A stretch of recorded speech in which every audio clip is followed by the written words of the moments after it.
Hi, I'm Adam Membrey. I'm the assistant principal for TSD Elementary Department.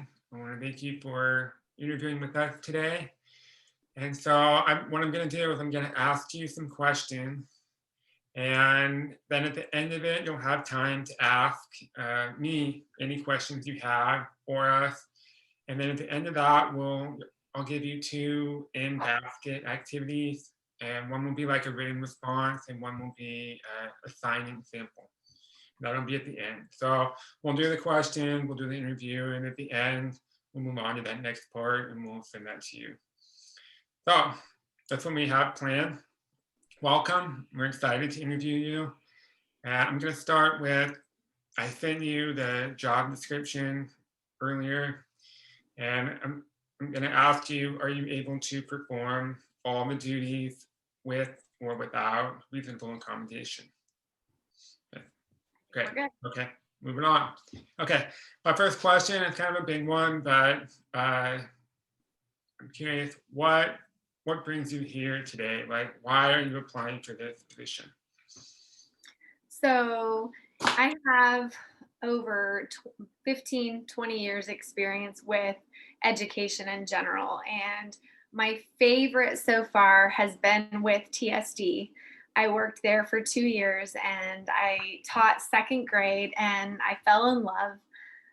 Because of life and marriage and everything, I had to travel on, but I'm ready to come back and be in the classroom. And I know that it's a perfect fit for me, my skill set, and I think it would be just a great partnership with the community at TSD. What would you say is one strength, like either your time at TFD or other experience? What would you say is one strength you have with instruction and one weakness you have? Okay. So I would say, in general, one strength would be am really good at figuring out, based on objectives or TEKs, what needs to be taught, how to break it down to meet the individual needs for individual students. Mhm. But at the same time, it's also a weakness because I overanalyze and I want to be sure that the kids will be successful, but do I have it built in to scaffold the instructions so that they become independent and successful with it, or being able to modify appropriately. I apologize. With this virtual, there's a dog here, and so you'll probably hear a scratching sound because she's playing with a toy, and so I apologize for my distraction. Yeah, so we'll go. I'm curious, just to follow up with that. Do you think, since your time at TFD, your last time, your strength and weakness, do you think it's the same strength and weakness? Do you think it's changed over time? Is it deepened? Um, so I started as a life skills teacher for deaf students. I had second, third, and fourth grade students that um, deaf was not their first qualification for special education services. And so their hearing loss wasn't the biggest impact for them. So modifying curriculum was the first experience that I really had as a teacher. So I had to learn first the curriculum. And as a teacher, you know that that's probably the most challenging, is to be sure that we are following those TEKs, be sure that we are covering all of the curriculum. But then to add on the modification and to be sure that we are really providing everything for those kids, that's like the biggest it's a huge challenge, right? So I think, with saying, has it changed my strength, my weakness, I think if anything, it started to develop my very first year of teaching, and it's just kind of continued. I think I had wonderful support staff, both as aides and as administration, that supported me to be sure that it continued as a strength.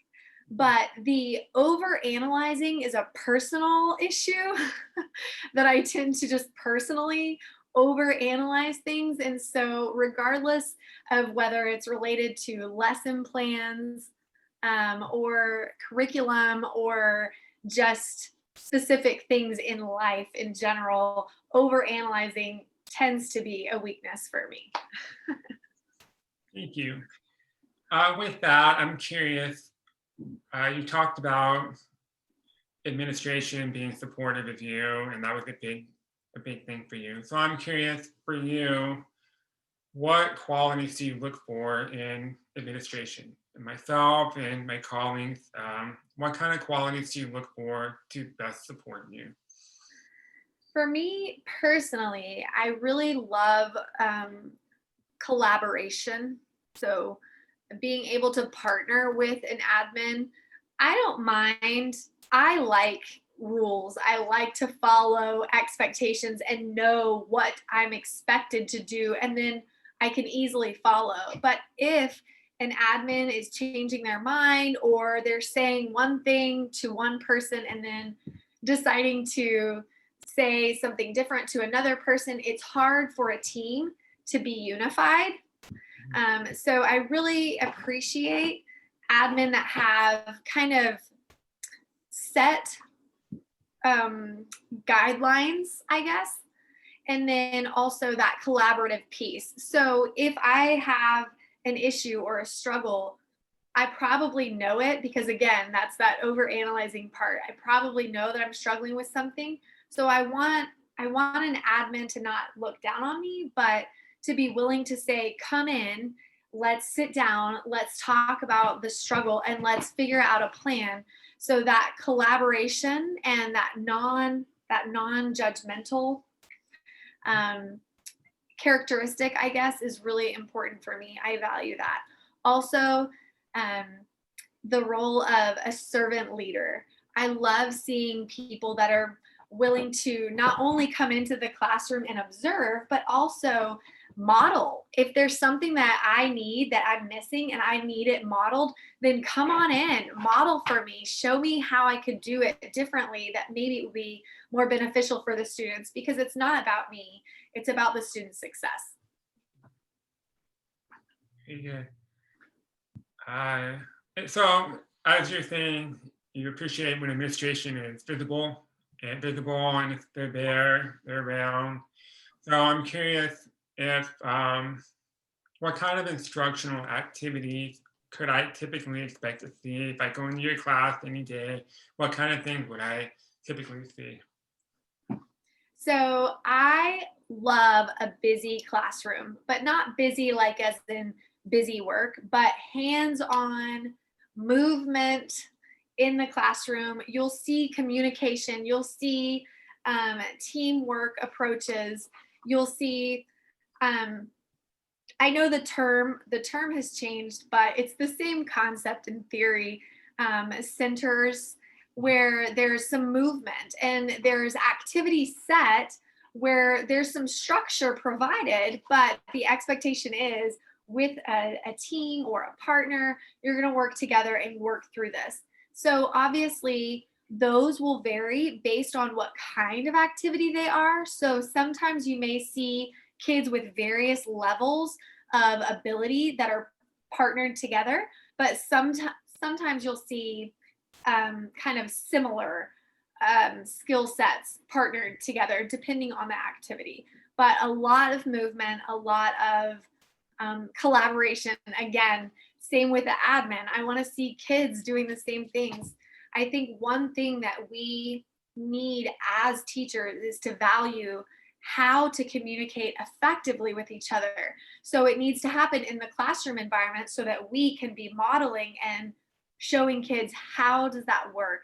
And when there is a conflict or we're not communicating well, how do we solve it? So lots of activity.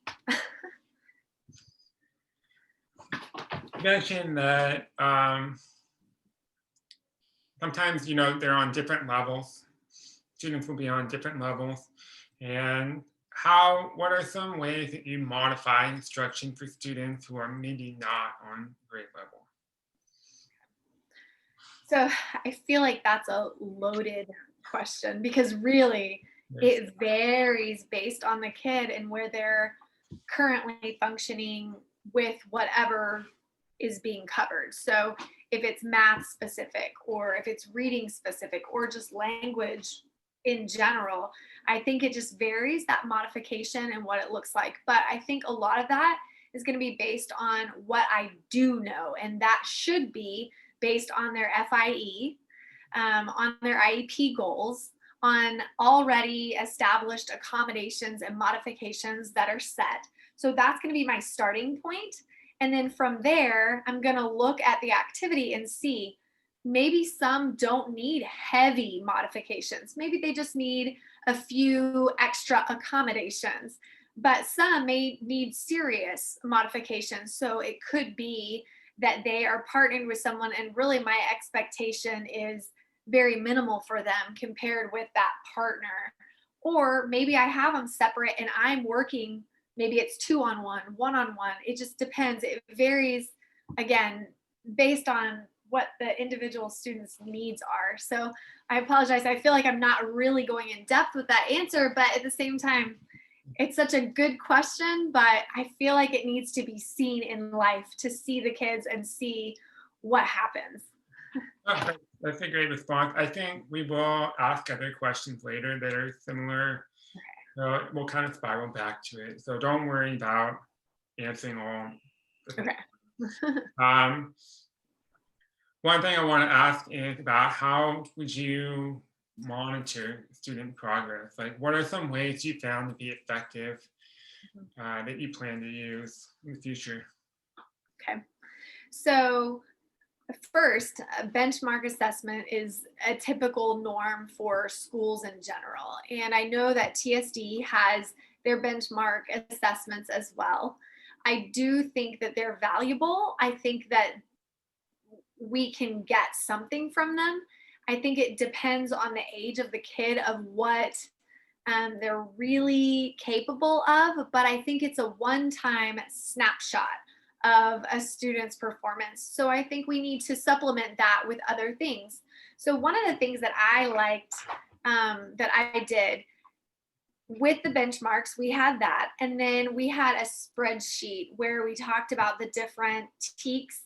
And thankfully, with my curriculum, I was able to kind of align what the expectations were.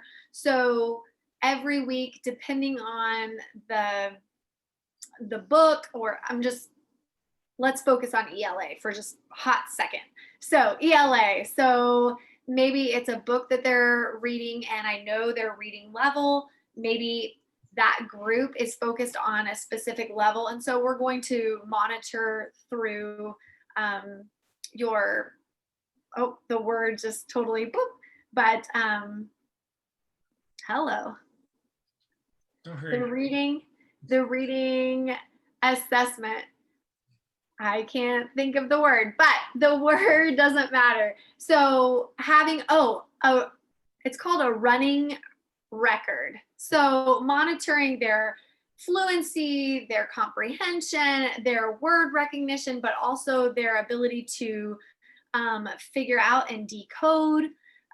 So depending on the age level again, but I think that those are so valuable.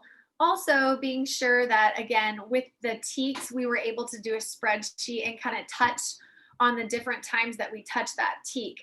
So what was nice was at the end of the week, I could go back and look at the different activities, daily work, independent activities, and I could assess, okay, what did we touch on and how did that specific kid do? Because I think that it's really important that we not only touch on TEKs, but that we make sure that they master them. So that was one.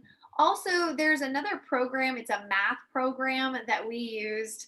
It was computer based, and I really liked it a lot because as I was teaching different skills, we had a center or a time where they would go to the computers because we only had 2 computers at that time. So they would go to the center and they would play. They thought it was play, but really I was assessing to see, Did they understand the skill? I was able to set specific skills that they would be tested with. But then what was nice with that program is if they didn't master it, it would back it up to where they were so that they could continue working on skills that they had mastered. It wouldn't force them to continue practicing the wrong way, if that makes sense. Then at the end, it would print a report for me so I could go back and assess and see where the kids were individually. So lots of data collection, a lot of data collection. And again, I think that started with my first job with my life skills kids. And because they were so delayed with several skills, I and my admin taught me that it was valuable. I had to be sure that I documented everything so I could see progress. Because if we don't document that progress, we don't know where to continue, where to back up, where to keep going. So that data collection is valuable. With that, we also value data here. We love it. And one thing with data that comes up a lot is it's easy to have a lot of it, but not have it organized in a way that we can use it. So I'm curious, in your experience, either at TSD or other places, what have you found to be effective to keep all of this awesome data organized for yourself? What are some strategies you've used? Yes. So I am old school and I am a paper printer. So a lot of times, what I would do with, like, for example, for the math, let me back up. Each student had a binder. I know. I had 23 students, and so I had 23 binders. But it was nice because, for example, with the math, every time that they went to that computer and they practiced the skill, I was able to print and it would give me and show me where specifically the kids were. I had a master sheet where I could see the different skills, and it would have an X on the ones that were already mastered, and then it left it blank for the ones that they hadn't yet mastered. So that was really nice. So I could kind of get an overview for my class, but then at the same time, file it with the individual students. Same goes with reading. I had this one, again, I'm a paper person, so my system worked for me. Doesn't mean it works for everyone, but I had one binder for the week with my reading groups. And so I would open my binder with the small group. Let's say it was 3 or 4 kids, and I had papers for each of them. And then when we were done with our conversation or what I needed to document, then I would take out that paper and I would put it in their binder. At the end of the week, I would reflect on how the kids were doing, who needed to stay at that level, who needed to be bumped up, who needed to probably back up and maybe practice more of the prerequisite skills. So again, I think that's part of my weakness, but strength as well, is that I overanalyze. And so with my system, being able to analyze the specific skills, but also in general, seeing where is the class functioning. If all of the class is struggling, that means something I'm not doing as a teacher to provide something. So I need to figure out how to better approach the topic or whatever so I can better teach it. But my system worked for me because then whenever I was ready to start drafting the PLAF and the IEP goals, then I had their whole binder that I could look and I could reflect on where are skills that they were struggling or what were they fantastic with. So it was the best system for me. I think that's important that you know yourself well enough to know what works for you, and that's good. So with that, you say you like old school pen and paper and everything. I'm curious. Things change quickly with technology, and technology in the classroom. Sometimes it works great, sometimes it doesn't. So I'm curious for you. how would you, knowing what you know right now, what you've seen, how would you integrate technology in the classroom? How do you predict you will probably use it? So, several things. First, I have so much still to learn on technology. Because I've been out of the classroom for so many years, I know that it has advanced greatly, and I probably need training on that, specifically about different programs that could be used. But I know that there used to be a technology expert or coach, I guess, that we had at the elementary school there at TSD. And she would come in and she would show me like different apps or different technology to use based on what I was teaching that next week or the next month. One of the things, again, that I really appreciated from TSD was having a literacy coach and a technology coach. Both of them really, I love feedback. I love new ideas. And so, with those two, they would come into the classroom. I would present what I was hoping to accomplish that next week or again, the next month. And they would give me ideas on what they had in their tool belt to kind of add or benefit the different things like technology. So, with technology, I like using different apps and things, but really what I like more is really empowering students to develop their own things.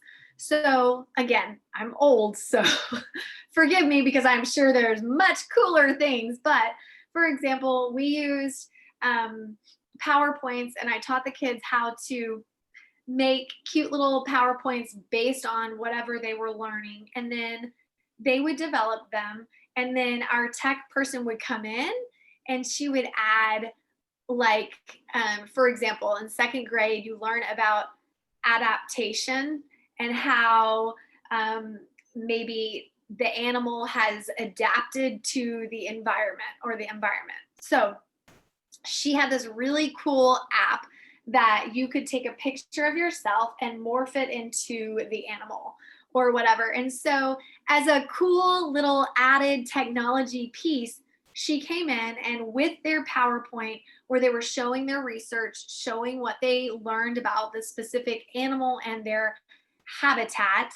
Um, in addition, she would add that little extra, I don't know, spark from the app or the technology that she had in her tool belt. And so it was little things like that that I enjoyed. Again, that collaborative piece so that we could work together and be sure that the kids got the technology skills that they need that I was weak with. Great. You mentioned you like a lot of feedback, and I'm curious what kind of feedback works best for you. Like everyone's a little bit different. Some people take it well. Some people need time. Some people need writing. What kind of feedback works best for you? I think it depends on what the feedback is for. But honestly, the one thing that really, I think, quickly would discourage me would be to provide critical feedback in front of students or other peers. I think I could accept the feedback if it was critical one on one or with a specific um, maybe situation that you observed and you saw. Now, I understand sometimes that feedback, that critical feedback is immediate and it's necessary.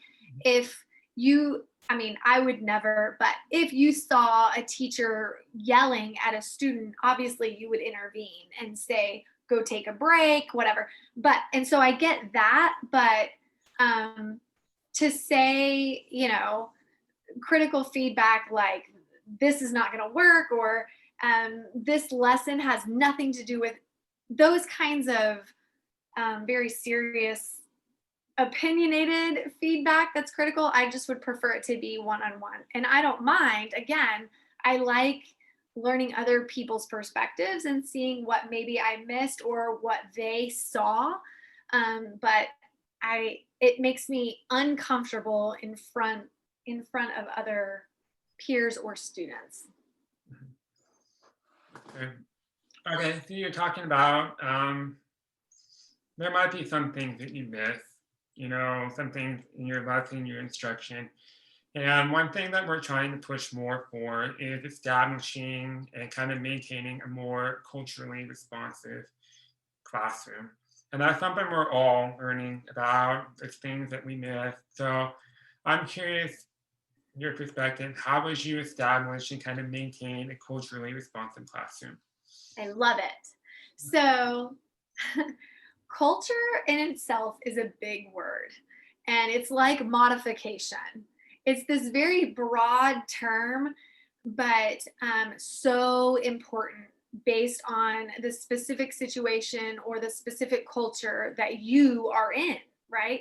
And so, with um, the classroom culture and integration and inclusion and depending on what topics are hot topics or things that are popping up that maybe the kids need to be mindful of. I think one of the best approaches is with um, literature.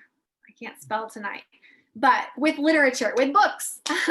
Books are so important. And one of the things that I've always done and I've always loved is having a read aloud. I can't spell aloud. A read aloud in the afternoons before leaving or before bus. I really enjoyed, for example, before the movie Wonder came out and before that happened, the book was so awesome and it hit on so many things about not judging people from first glance, but also not judging people based on what you don't know about their family or their history or their story, experience, etc. So, one of the things that I loved was every afternoon before leaving, we would sit down as a class and we would do a short reading from that book and then we would stop and we would dialogue about what does that look like here in the book, but how does that apply to our current classroom? And how could we, the things that you're saying, the inclusion part or being kind or blah, blah, blah, what does that look like in our classroom? And then we would develop like a list of, for that specific thing, like kindness opportunities or what inclusion looks like. And then when we saw and caught each other doing those things, we were able to write them a note and we would put them on this bulletin board. And it was like a gotcha game, and the kids loved it. So when kids were being friendly on the playground and they were pushing each other in the swings, and it was maybe not your best friend, but somebody that needed an encouragement, and other kids caught them, they would write little notes and we would put it on the bulletin board. It was just encouraging that everyone had an opportunity to notice each other, to support one another. And that's just one example, but there's so many great books out there that model that and that are great starting points to start that dialogue with kids, to start opening their minds to seeing that there's a lot of opportunity to be inclusive and to learn about each other and each other's cultures and each other's families and et cetera, et cetera, et cetera. I could go on about that one. I think it's important that, culture is something we tend to look at as like celebrating certain holidays or something, but really it's deeper than that. Mm. I think you really hit on that. With that, you've mentioned several reading practices that are really good. And as you know, with deaf students, reading is a struggle for them. So, and that's something that impacts every subject. So, whatever subject you may end up teaching, um, reading is going to be an issue. So, I'm curious, what are some things that you have found work well, especially with deaf students? Mhm. with helping with their reading? So multiple things. Where to start? I think first of all, it depends on their age and their language level. As you know, um, if a student is significantly delayed with their language, just whether it be their spoken language, their receptive language, or their visual language, regardless, that's where you have to start. So if the kids are lacking in language, then language is what they need. So again, it depends on what their language needs are. So if a kid is more oral, I understand that we're going to need to focus on the development of that. But obviously at TSD, we want to see their visual language to improve. So we're going to start there. So maybe it's pairing um, videos or whatever with specific activities at first to get them started. Also, it may be teaching them specific terminology based on whatever they're learning content wise. So those are just like the foundational things. If a kid doesn't even know what that sign is or what it means, or if they don't have pictures paired with it or background knowledge, then we have to start there. And then from there, we can develop. Also, I think depending on the specific content area, one thing that I noticed a long time ago, I learned about word walls. And it's one of those things that went away and then it came back. And then people said, took it away, and then it came back. And so I think um, it's just like our students. It depends on what they need.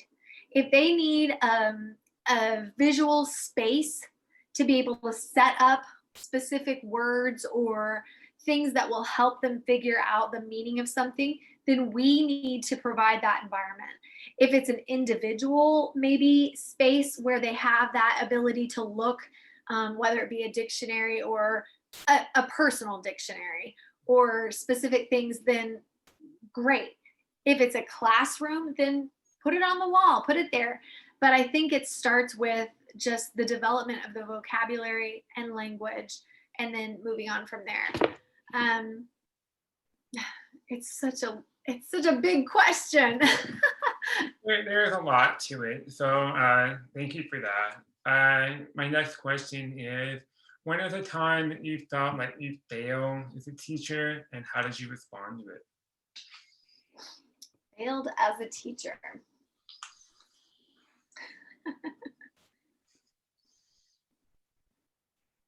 Let's see. I mean, there's several times that I'm thinking of. Let's just pick one. Um, I think there was one experience that I had, and it was actually at TSD, where I had taught this beautiful lesson. I thought for sure the kids, they were answering. I mean, like, I was asking questions, they were answering, they were writing down responses. And then at the end of the week, they were given this test and they all failed it. And I was just shocked. I mean, how could they all fail it?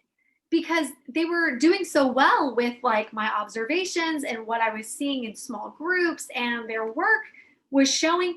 And I realized, just like I was just saying, it was the wording from the questions.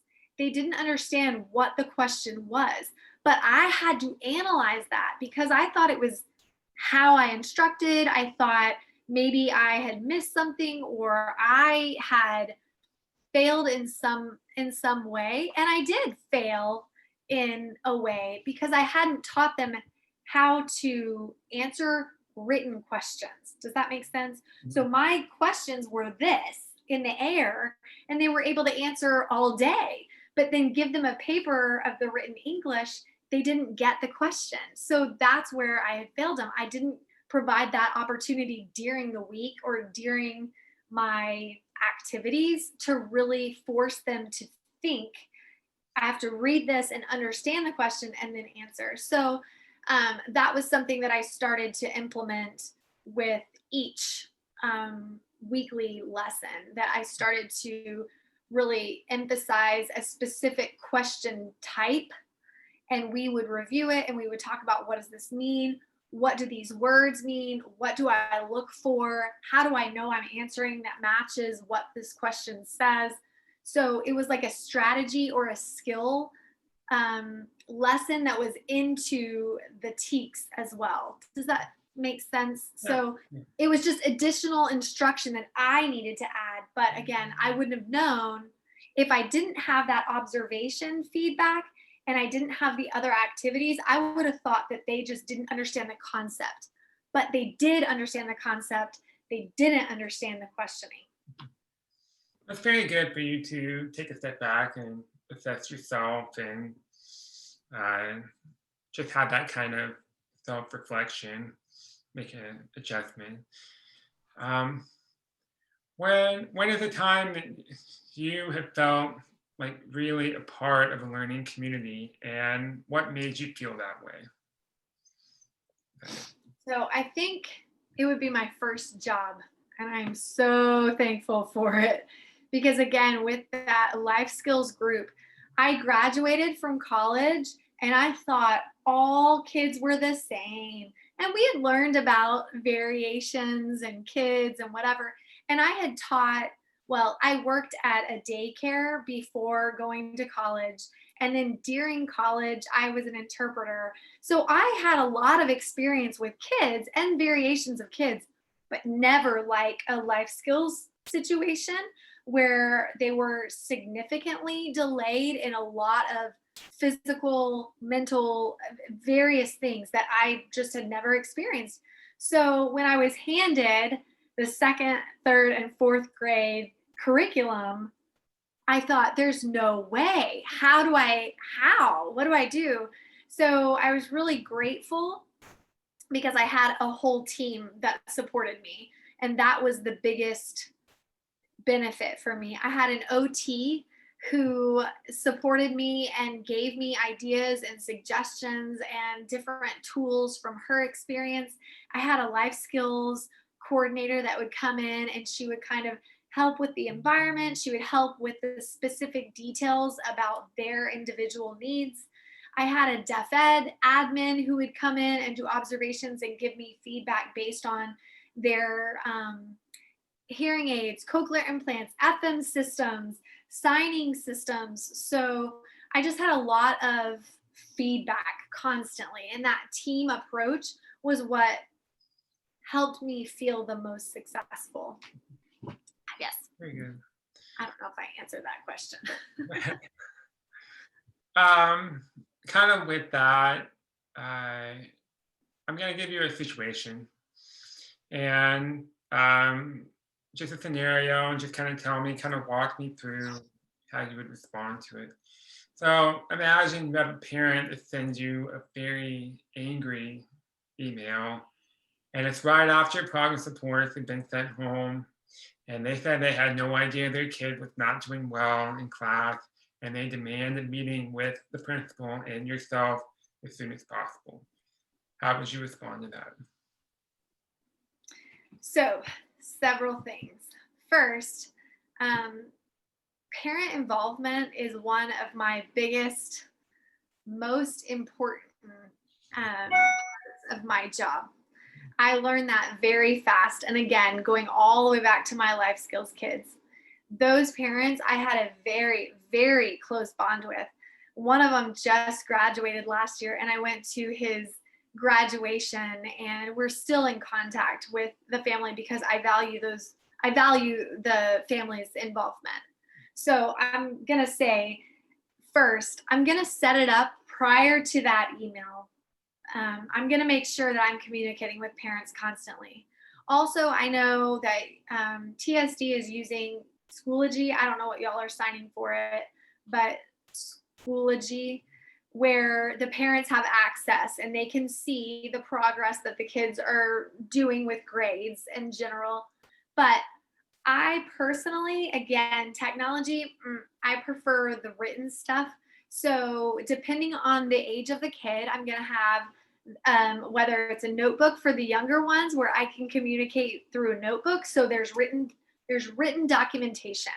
That is going to be key for helping resolve any issues or struggles with parents is the written communication. Also, emails, constant emails, newsletters, work progress that's being sent home, parent meetings, all of these things. So let's say that I did all those things and still this parent is adamant that I did not communicate, they didn't know, and what do we do now? I want a meeting. So I would probably come to you as the assistant principal and say, here is the documentation that I have been communicating with these parents. I realize that they feel that I have not, that they didn't know. This is what I've tried to do. And obviously, I would hope that I would be in communication with the parents, especially if the kid is not doing well. Oh, I want to be sure that I'm communicating with them ahead of time. But I would bring it to you and say, here's what I have. Here's how they feel. And I know they need a neutral person to participate in the meeting. So would you be willing to come and sit in and kind of hear what the parents have to say and know what I have? And then any additional questions that you may have as an admin, assistant principal, or an admin, that maybe could help you have a clear picture of what I have done or tried to do, so that when we go in, we're a team to, yes, support the parent and help them, but also that you have a clear understanding of what has been done. And so there's no surprises, if that makes sense. But I would also be sure, so I would come to you first and say, here's the situation. And then I would just email and CC the admin and say, I appreciate that you've noticed, blah, blah, blah. I would be more than happy to have a meeting with Mr. Membrey and myself, and please let us know a good time. This is my conference time, blah, blah, blah, and then move forward. And we like that communication, and we definitely like no surprises. That's a good Yeah. thing. So, that's good. You mentioned like you're very passionate about parent involvement, communication. So I'm curious, how would you address a situation where the parent of the child in your class is struggling to communicate with them? Maybe they don't sign or they speak different languages. How would you support them and address that situation? So one of the things that I've learned from my experience is we need to start with where the family is. It's not about us and what we expect from them. It's what they can do. One family that I served, the mom had 5 jobs. The dad was busy all day. He didn't have time for the kids. And it was a situation where they were not documented citizens. And so they were just trying to get through life.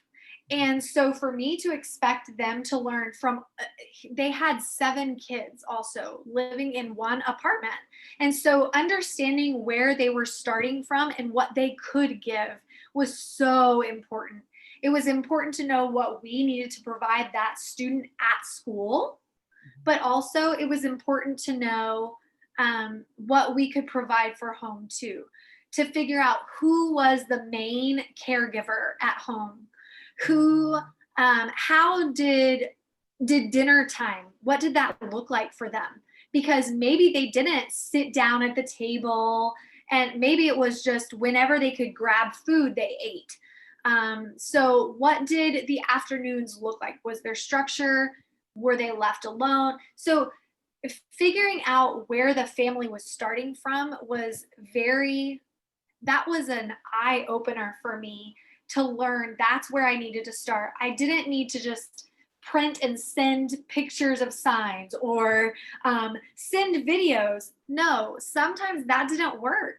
It depends on the family and where they are. But again, developing the relationship, you will go so far if you can develop a relationship first, regardless of what the family can give. If we can establish that, then they will be willing to give as much as they can.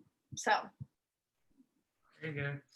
I have well, one more question for you. And after everything that you, hold on for technology.